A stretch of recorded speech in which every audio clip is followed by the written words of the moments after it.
Allora, per esempio, il signore Ubietto ti dirò che io non l'ho visto sinceramente, e in ogni caso se è arrivata la fine scolastico, per cui non l'hanno proprio usare proprio per il periodo, proprio le conferenze sono fatte siamo noi allora, vedremo con si calma. parte dal dopo. Lui è Ecco il trattato sulla pazienza. Sulla pazienza, sì. fa è uguale, identico come lunghezza e quindi come numero di vibrazioni a Pitagora.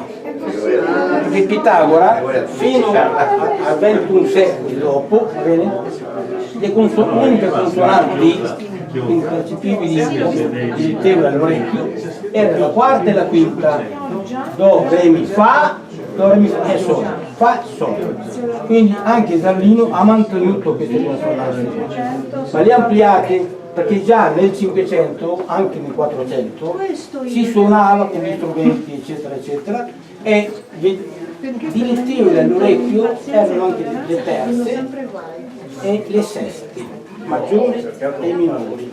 Lui l'ha tirato fuori, questo corso qua, in modo matematico. Allora, con un discorso armonico, media armonica, l'ha chiamata lui, no? E in due, senza ricavare due volte questa lunghezza qua per l'altra lunghezza diviso la somma delle due lunghezze, questa è la media armonica tirata fuori da lui, no? Ha tirato fuori il sol, mentre la media aritmetica, se voi sommate